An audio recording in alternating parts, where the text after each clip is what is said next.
Hello, my dear students. Welcome to English by Heart channel, a channel for ICSE and ISC English tutorial.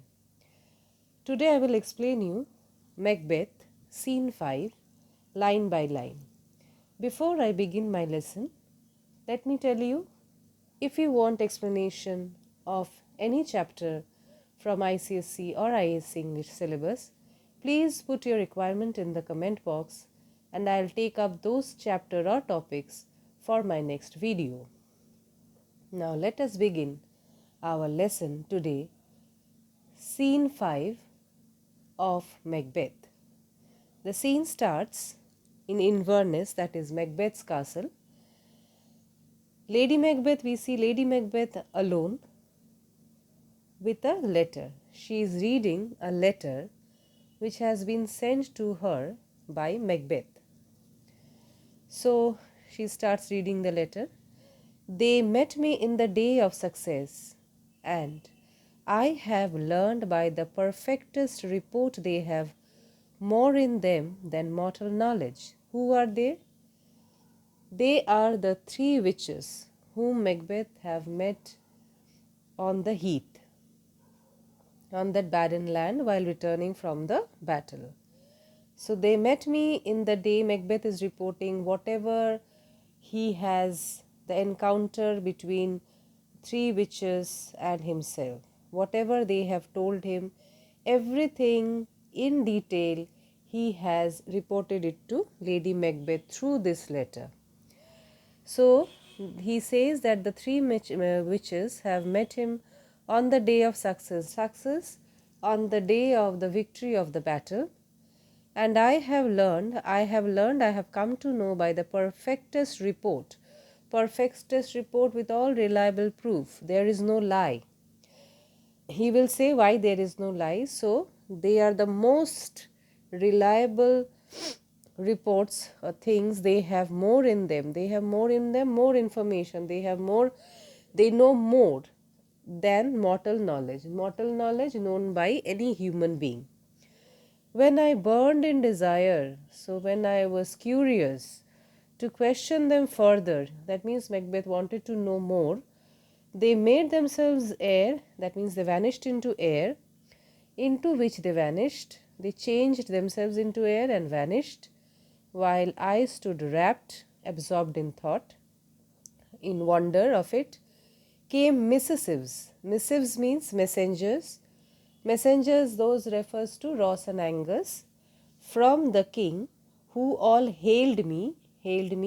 So while Macbeth is saying that while he was still, lost in thought, whatever the witches have said, in the meantime, Ross and Angus arrived from the king. They have brought some news and they all hailed me, welcomed me. They hailed him as Thane of Cawdor, by which the title before these weird sisters saluted me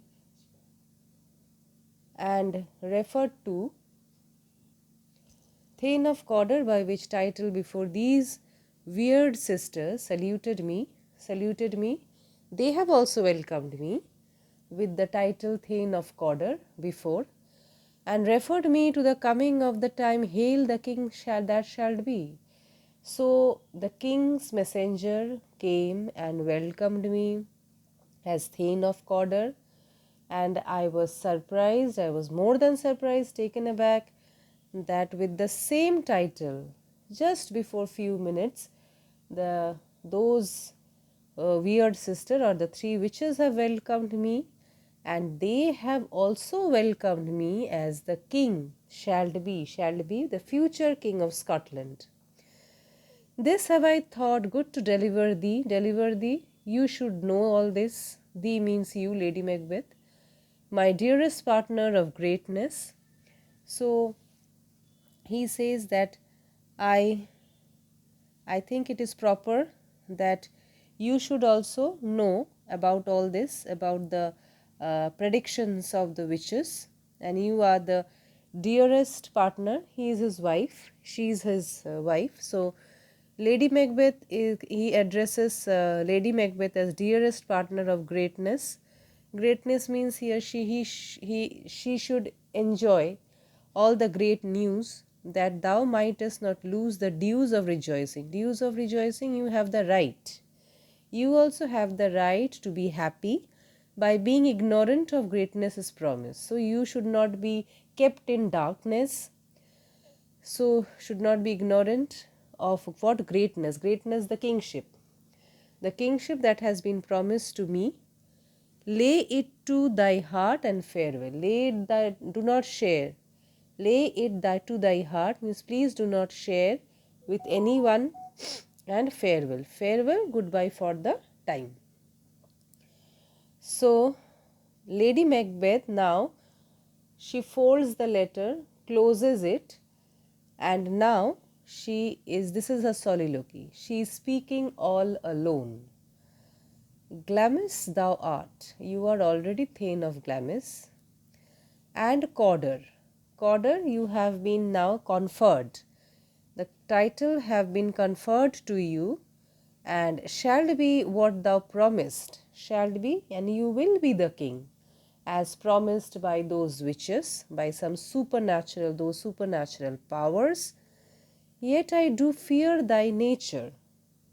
Here Lady Macbeth is saying, but your nature, your character is too full with the milk of human kindness. You are too compassionate, you are too kind, you are too soft hearted to catch the nearest way. Nearest way here refers to the easiest way, the shortest method of the getting the crown.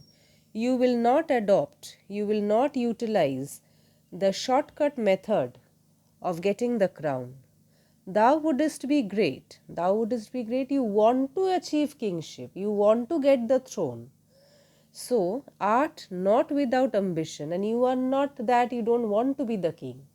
You have that ambition, that desire in your heart to be the king, but without the illness should attend it. Illness, any kind of wickedness, any kind of committing any sort of crime. You want it to happen spontaneously, should attend it. What thou wouldest highly, that means you wish to get high rank, the high position. That wouldest thou holily, means honestly. You want to be, want what you desire. You desire the highest position, yet you want to get it honestly. Wouldest not play false. You are not ready to deceive anyone. You are not ready to play any foul game. And yet and yet wouldest wrongly win. Thou wouldest have great Glamis, okay, and yet wouldest wrongly win. Yet wouldest wrongly win means you yourself may not want to play any foul game or adopt any unfair means, but wouldest wrongly win if anybody else will get you by committing any sort of crime or evil deed, then you don't have any objection. So this line says that you want to get the king's crown and the throne, you want to be the king. You yourself will not play any false game, you yourself will not commit any crime. But at the same time, you would wrongly win if somebody else, will get you the throne in some wrong way or in committing any crime, then you at the same time you don't have any objection. Thou wouldst have great Glamis, you already have great Glamis, that which cries, thus thou must do if you have it, and that which rather thou dost fear to do than wishes should be undone. Thou wouldst have great Glamis, that which cries. She is addressing to Macbeth as great Glamis, that which cries. That refers to the crown, the kingship. The crown is crying, that you must do it. Do it, you must adopt the unfair means. You must commit the crime if you have it, if you have it, if you want to have it. If you want to have it, you must commit the crime. And that which rather thou dost fear to do, and that which means to commit that crime. You are feared to do, you are afraid to do that, then wishes should be undone. Then your desire will remain undone or unfulfilled. So she is giving a portrayal of Macbeth's character, that Macbeth is too full of human kindness. Macbeth is too kind. At the same time, Macbeth is ambitious. Macbeth wants to sit on the throne. Macbeth wants to be the ruler. Macbeth wants to be the king. At the same time, he does not want to take any shortcut method. He does not want to take any unfair means. He does not want to commit any crime. But if somebody else does anything, if somebody else commits the crime or do the deed, that is very well understood. What kind of deed? Then at the same, Macbeth does not have any objection. He is afraid to commit the crime. At the same time, he wants the kingship. He has that great ambition in him, but he himself is afraid to do any sort of evil. Now she says, the wishes means your ambition should be undone. Then it's very difficult to fulfill your ambition. Hi means come.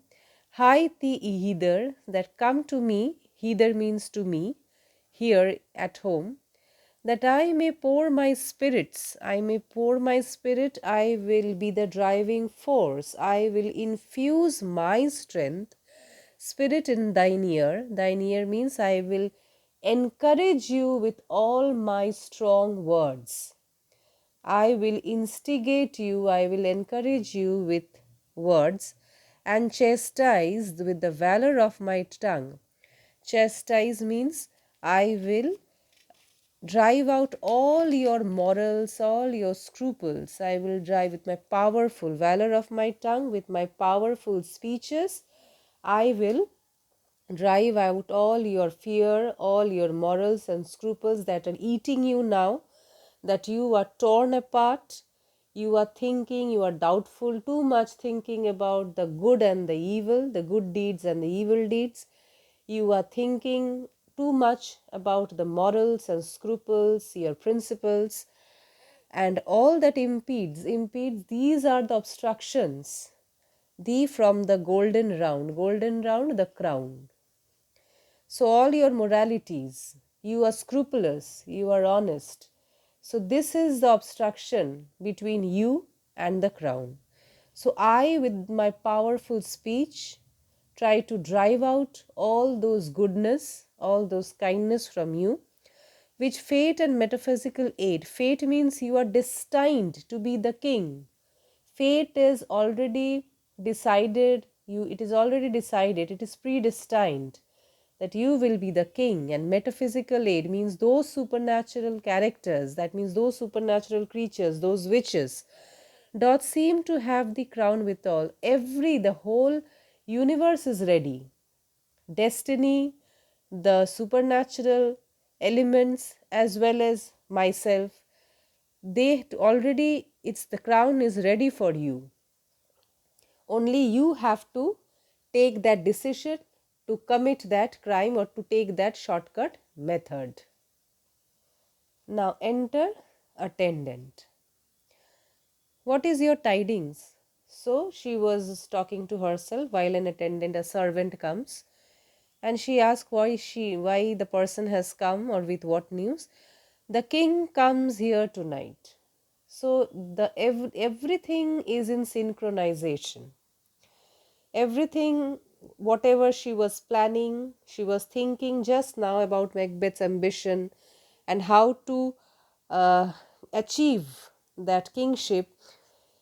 So it is such a big coincidence that the attendant comes and gives her the news that the king comes here tonight. Lady Macbeth, thou art mad to say it. Is not thy master with him? who, were it so, would have informed for preparation. So he's saying, what are you saying? That are you mad to say so? That means how it is possible that king is coming and your master, it is not your master with him and your master has not informed me yet. Had it been so, he would have. Were it so means had it been so. If it has been true that the king is coming to our residence, then would have informed, surely he would have informed me for the preparation, for all sort of arrangements to welcome him, attendant. So please you, it is true, our Thane is coming. So it is true that that Macbeth is coming. Thane refers to Macbeth is coming. One of my fellows had the speed of him. My fellows, that means another, had the speed of another messenger, had the same speed of my master, who almost dead for breath. Okay, so outran our master. He came before Macbeth, and now the person is out of breath. That messenger who has come faster arrived before Macbeth, and now the person is almost running short of breath, is dying for breath, has scarcely more than would make up his message. He is so short of breath that he cannot speak the line properly. So, whatever he has just delivered to me, I could have come and said to you. So, this is the message that he has brought, and he could say, hardly he could speak, so that the king is coming here tonight. Lady Macbeth, give him tiding. Him refers to the messenger, that the messenger who is, now he's out of breath, he's suffocating, he's choking. So give him tiding, pay care to him, give some attention. Now he brings great news. Here, great news for them, for the attendant, is that the great news because the king is coming. Great news for Lady Macbeth is so they can plan. So their planning can take a shape. The exit attendant is a very powerful soliloquy of Lady Macbeth. The raven himself is hoarse that croaks the fatal entrance of Duncan. Raven is a bird that is, considered to be ill omen, some bad sign, some evil sign. Whenever a raven is croaking, is a bird, it's a black bird, it's bit bigger than a crow, it almost looks like a crow. If you have your picture in this book, see, this is a raven bird.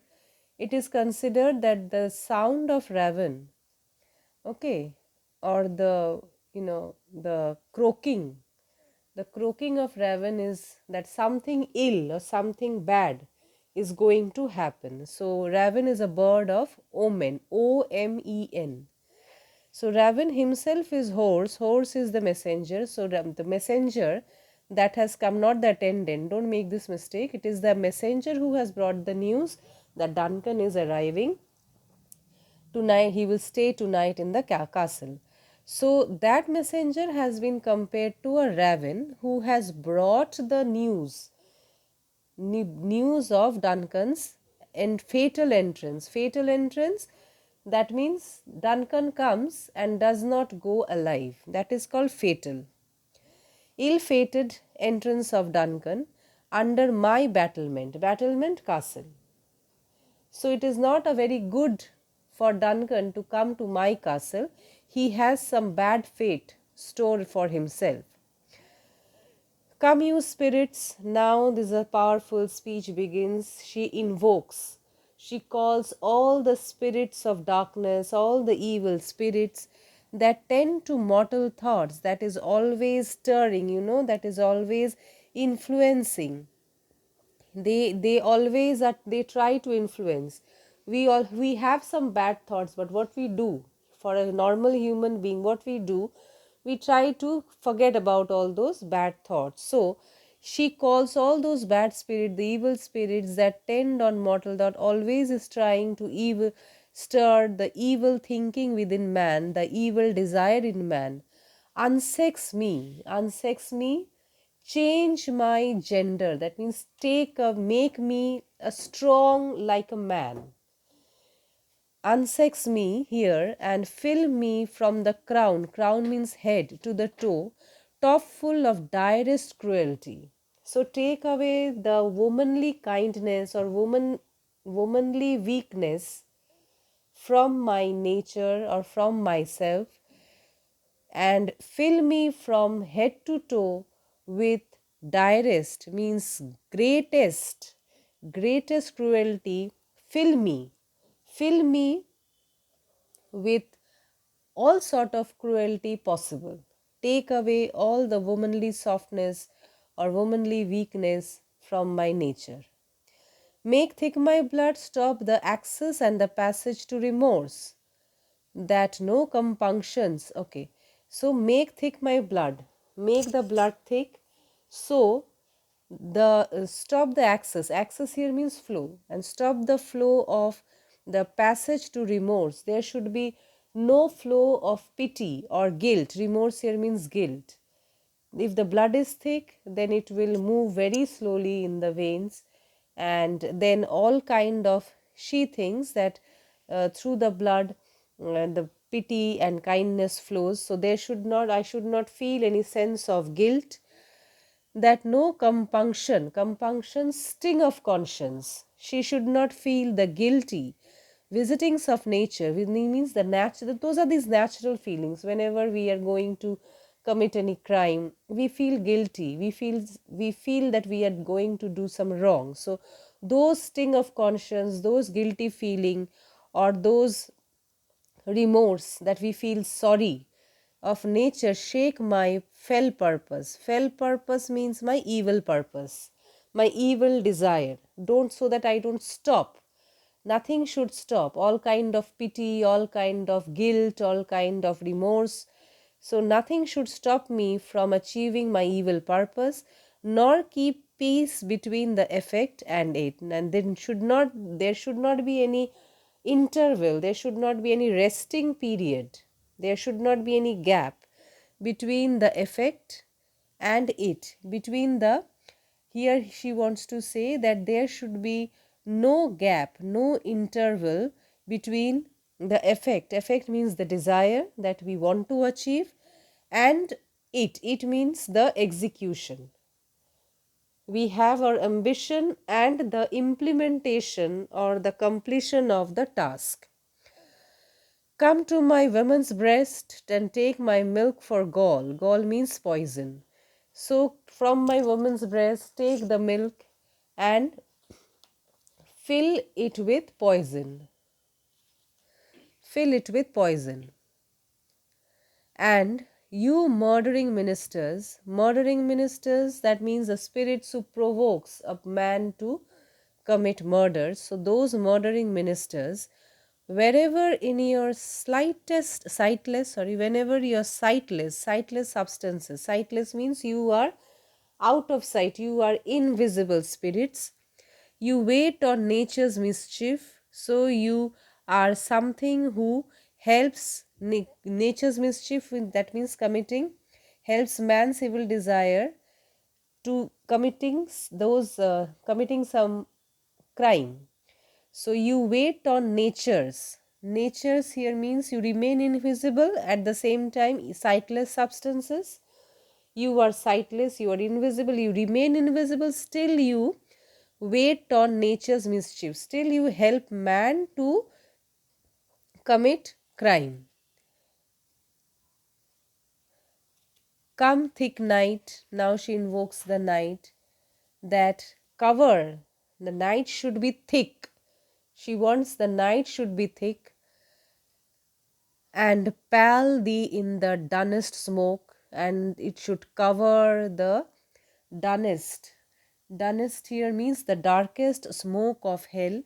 So the night should be so dark that almost everywhere it should look like a hell, with the smoke, darkest smoke of hell, that my keen knife, she has already decided what to do and how to do. So the knife, this weapon she is going to use, should not see the wound it makes. It should be, the knife should be so dark, everything should be filled with the darkest smoke. So everywhere the vision should be hazy. Nothing should be clear that the knife that she is going to use, the wound it makes, the bloodshed it does, it should not be seen by anyone, should not be seen by whom? By the heaven. So the divine beings should not, or God should not see, the heaven should not peep through the blanket. So the darkness should be spread like a blanket, which should be an obstruction between the heaven and the earth. So she says the darkness should act as a blanket to cry, hold, hold. So God or heaven should not try to stop this evil deed. Hold means stop. So the night will help her. She is invoking all the night to be thick, to be dark, so dark that the knife, nobody should see the wound it makes. She is going to use this weapon, not even heaven, so that heaven should not create any divine power to make them stop or to cry, hold, hold. That means to stop them from doing the deed. Enter Macbeth. Enter Macbeth. She welcomes. Great Glamis, worthy Cawdor, greater than both by all hail their hereafter. Greater than both, that means greater, that means the kingship. Greater than both, as she refers to. Then the letters have transported me. After reading the letter, I was transported, I was taken away, carried away beyond this ignorant present. Ignorant present, I have forgotten. I have forgotten. Still, I feel that happy future, even ignorant present. I feel now the future in the instant. So I am unaware. I forgot the present and I feel now the future. Future is that the king, that you are already king in the instant. I can see you as the king right now. Macbeth, my dearest love, Duncan comes here tonight.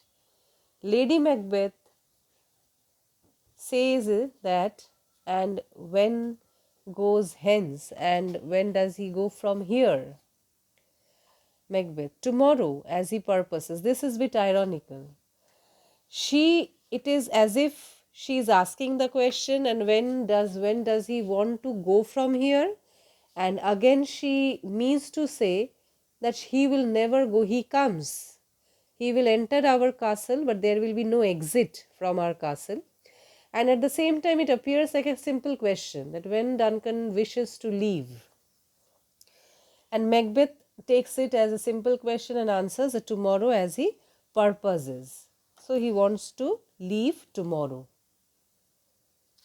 Lady Macbeth now clearly says, "Oh, never. Oh, never shall, oh, never shall sun that morrow see." So he will not see the sun tomorrow. He wishes to leave, but Duncan will not see the sun tomorrow.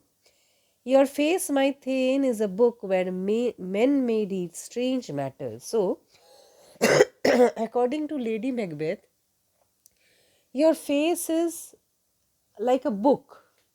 Your face is like a book where people can read strange matters, secrets. That means whatever you are thinking, the secrets that you have hidden in your heart, it can be clearly seen on your face. To beguile the time, to beguile, to deceive, to cheat the time, look like the time you should behave, or you should try to make the facial expression. You should try to put up your face just the demand of the occasion. So even if you are having any bad thought, any evil desire in your heart, you should not that should not get reflected through your face. So you should try to hide. You should know how to cheat the time, how to not look what you are thinking. We are welcome in your eye. We are welcome. You are now a host. We are having guest. Duncan is our guest tonight. So behave like a host and try to welcome, and with all your heart it should show on your face that you are happy, you are welcoming. Duncan, not the evil desire or evil design that you have in your heart. Your hand means your action, your tongue, your speech look like innocent flower, but be the serpent under it. So all your actions, whatever you do, whatever you speak, your face, everything you should act out your part so well. As a host, you should act out your part so well that it should look like innocent flower. Your face should look like an innocent flower. Maybe you are hiding a serpent, there is a snake under in your, it means in your bosom, in your heart you are hiding an evil purpose, but your face should look innocent, just as a flower that may have a snake hidden under it. He that's coming must be provided for. He means Duncan. Duncan, who is coming as our guest, should be provided for, should be looked after well. He should be, we will take great care of him. And you shall put this night, at the same time, you should try to utilize, put this night's great business into my dispatch. And whatever is to be done, whatever we want to do, you just leave the business. Great business means referring to the murder, and into my dispatch. You can leave the control. You just try to be innocent. You speak in such a way, you act out your part well as a host. Speak good words, kind words, welcoming words, and leave the great business into my dispatch. Let the other thing, that is the murder part, let me take the control of it. Let me look after it. You look after Duncan, which shall to all our nights and day to come. And this one little action, she thinks that just we have to do it, and then what will happen to all our nights and days to come, and in the future nights and days, that is the life that is waiting for us to come, give solely sovereign sway, absolute power and masterdom. Then we will be the complete masters. We will have the sovereignty, the rule, we will be the ruler, and we will have the kingdom. Macbeth, we will speak further. So see, Macbeth for not a single time says that okay, we'll not do it, or okay, let it be, let it go. No, he says that we'll speak further. It's not the right time now. Lady Macbeth, only look up clear, put up a straight face, bright face, normal face. To alter favor ever is to fear. That means if you don't change your expression. Leave all rest to me. Just you look clear. Your face should not reveal anything.